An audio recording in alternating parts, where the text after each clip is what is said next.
చెగువెరా ఎవరు? ఆయన ప్రపంచ శక్తిగా ఎలా మారాడు? చే ఓ చైతన్యం, చే ఓ ప్రభంజనం.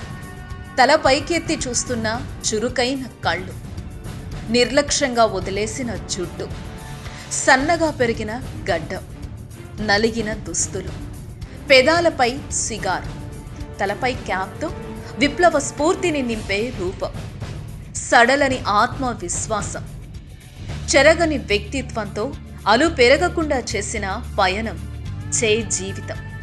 మరి ఒక సామాన్య జీవితాన్ని ఆనందంగా గడుపుదామనుకున్న ఆయన ఒక విప్లవ జ్యోతిగా ఎలా ఎదిగారు? ఆయన హత్యకి దారితీసిన పరిస్థితులు ఏంటనే విషయాలను మనం ఇప్పుడు తెలుసుకుందాం. ఈయన అర్జెంటీనాలోని రొసారియా అనే పట్టణంలో 1928 జూన్ 14న ఒక మధ్యతరగతి కుటుంబంలో జన్మించాడు. 1953లో బ్యూనస్ ఎయిర్స్ విశ్వవిద్యాలయం నుండి వైద్య విద్యలో పట్టా పొందాడు. ఆ తదుపరి మోటార్ సైకిల్పై దక్షిణ అమెరికా ఖండం అంతటా పర్యటిస్తున్న సమయంలో ప్రజల జీవన స్థితిగతులను గురించి తెలుసుకున్నాడు.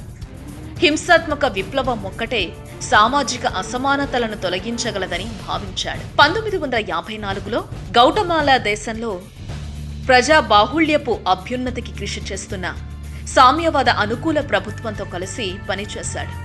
కానీ అదే సంవత్సరం అమెరికా సాయంతో జరిగిన కుట్ర మూలంగా ఆ ప్రభుత్వం పతనం కావడంతో మెక్సికో వెళ్లిపోయాడు. ఈ ఘటనతో అతని హింసాత్మక విప్లవ దృక్పథం మరింత బలపడింది. మెక్సికోలో ఫిడెల్ కాస్ట్రో నాయకత్వంలో అచటికి ప్రవాసం వచ్చిన క్యూబా విప్లవకారులతో చేతులు కలిపాడు. 1950వ దశకం చివరిలో అప్పటి క్యూబా నియంత బాటిస్టాకు వ్యతిరేకంగా కాస్ట్రో ఆధ్వర్యంలో జరిగిన గెరిల్లా పోరాటంలో ముఖ్య పాత్ర పోషించాడు. డాక్టర్గా, మిలిటరీ కమాండర్గా సేవలందించాడు. ఈ సమయంలోనే ఇతను చేగా వ్యవహారితమయ్యాడు. గువేరా ఎవరైనా పలకరించే సమయంలో చే అనే అర్జెంటీనా శబ్దాన్ని ఎక్కువగా వాడుతుండటంతో క్యూబన్ విప్లవకారులందరూ అతన్ని చే అని పిలవడం ప్రారంభించారు. అలా ఆ పేరు స్థిరపడిపోయింది. ఈ పోరాట విజయవంతమైన కాస్ట్రో 1959 జనవరిలో క్యూబా ప్రభుత్వాధికారాన్ని చేపట్టినప్పుడు గువేరా పరిశ్రమల మంత్రిగా, క్యూబా జాతీయ బ్యాంకు ప్రెసిడెంట్గా పనిచేశాడు. క్యూబా ప్రతినిధిగా అనేక దేశాలు పర్యటించాడు. ఈ పర్యటనలో భాగంగానే చే 1959 జూలై నెలలో భారతదేశంలో కూడా పర్యటించాడు. తృతీయ ప్రపంచ దేశాల మీద అమెరికా పెత్తనాన్ని తీవ్రంగా వ్యతిరేకించిన చెగువెరా క్యూబా సామ్యవాద దేశంగా మారటానికి దోహదపడ్డాడు. గెరిల్లా యుద్ధం గురించి వివరించే తన రచనలో వర్ధమాన దేశాల్లో రైతాంగ విప్లవోద్యమాలు నిర్మింపబడాలని కోరుకున్నాడు.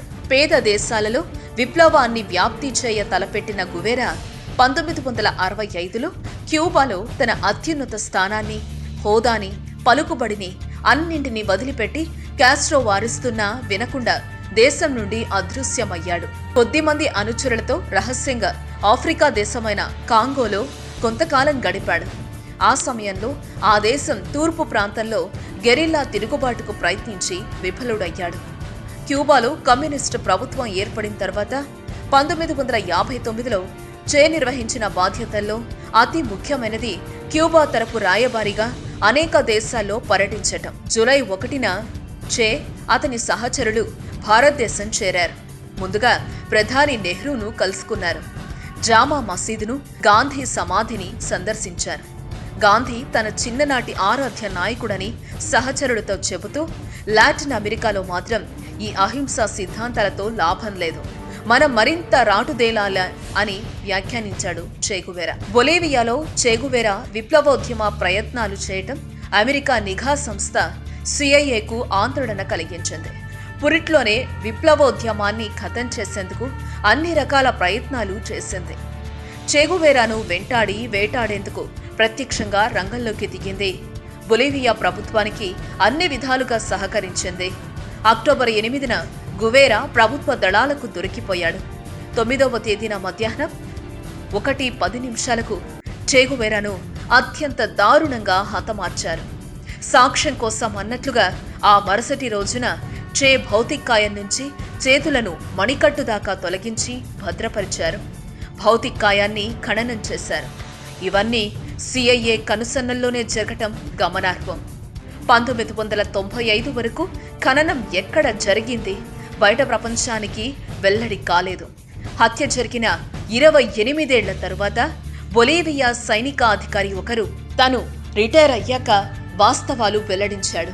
దీంతో క్యూబా ప్రయత్నం చేగువేరా ఆయన సహచరుల అస్థిపంజరాలను క్యూబాకు తరలించి అక్కడ ఖననం చేసింది. జ్ఞాపికలు నిర్మించారు. చేగువేరా హత్యకు కారణమైన వారంతా ఆ తరువాతి 15 ఏళ్లలో ఏదో రకమైన దుర్ఘటనల్లో ప్రాణాలు కోల్పోయారు. చాలా మంది అసహజ మరణాలకు గురయ్యారు. మరికొందరు రోడ్డు ప్రమాదాల్లో మరణించారు. కొంతమందిని గెరిల్లాలు హతమార్చారు. ఈ హత్యల వెనుక క్యూబా హస్తం ఉందన్న ఆరోపణలు వచ్చినప్పటికీ అందుకు సాక్ష్యాధారాలేవీ లభించలేదు. చెగువేరా తాను చనిపోయి కూడా సిఐఏను వణికించాడు. చేను దుర్మార్గుడిగా చిత్రీకరించేందుకు సిఐఏ పలు విధాలుగా ప్రయత్నించింది. నకిలీ డైరీలను చెలామణిలోకి తెచ్చేందుకు విప్రయత్నం చేసింది. చేగువేరా నిరాడంబరత్వం ఎలా ఉండేదంటే ప్రభుత్వంలో మంత్రి హోదాలో ఉన్న లంచ్ టైంలో సాధారణ కార్మికులతో పాటుగా చే కూడా ఓ అల్యూమినియం పళ్ళెం పుచ్చుకొని క్యాంటీన్ ముందు క్యూలో నిలబడి తన కోటా భోజనం తెచ్చుకునేవాడు. ఆదివారాల్లో స్వచ్ఛంద శ్రమదానం కార్యక్రమాల్లో పోటీపడి పనిచేసేవాడు. ఇన్హేలర్ వాడుకునేందుకు కూడా సమయం తీసుకోకుండా బస్తాలు మోసేవాడు.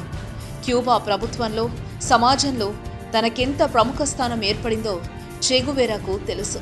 తన ఇంతకాలము ఏర్పరుచుకున్న విలువలను, నిరాడంబరత్వాన్ని ఈ హోదాలు ఆక్రమించకుండా అడుగడుగునా జాగ్రత్త వహించేవాడతడు. కనీస అవసరాలకు సరిపడే వేతనం తప్ప అదనంగా ఏ సౌకర్యాలకు అతని జీవితంలో చోటు లేదు. వ్యక్తిగత వ్యవహారాల మీద బయటకు వెళ్లాల్సి వచ్చినప్పుడు అతని జోబులో కాఫీ తాగడానికైనా డబ్బులుండేవి కావట. చేగువేరాను అతని క్యూబా విప్లవానికో బొలీవియా పోరాటానికో పరిమితం చేసి చూడలే. అతని కృషి గత విప్లవాల చరిత్రలోని ఓ ఘట్టం కాదు. అది వర్తమానానికి, భవిష్యత్తులోకి ప్రవహించే ఉత్తేజం. ఆ ఉత్తేజమే నేడు ప్రపంచం నలుచెరుగులా జరుగుతున్న ఎన్నో ఉద్యమాలకు స్ఫూర్తిదాయకంగా నిలుస్తోంది. వ్యక్తిగత రాజకీయ జీవితాల మధ్యన వైరుధ్యం ఉండరాదని, చావంటే భయం లేకపోవటం, జీవితం మీద ప్రేమ లేకపోవటం ఒకటి కాదని, విప్లవం ఒక నిరంతర ప్రవాహమే తప్ప ఒక సాయుధ చర్య, ఒక విజయోత్సవం కావని ఆయన చెప్పేవాడు. ప్రపంచంలో ఎక్కడ పోరాటం జరుగుతుందో అక్కడ సమాజాన్ని మరింత ఇరుపెక్కించడం కోసం పోరాడి చనిపోవడమే అరుదైన గౌరవం అని చెప్పి ఇప్పటికీ ప్రపంచానికి స్ఫూర్తిగా నిలుస్తూ విప్లవానికి మరణం అడ్డు కాదని చాటి చెప్పిన విప్లవోద్యమ స్ఫూర్తి చేగువేరా.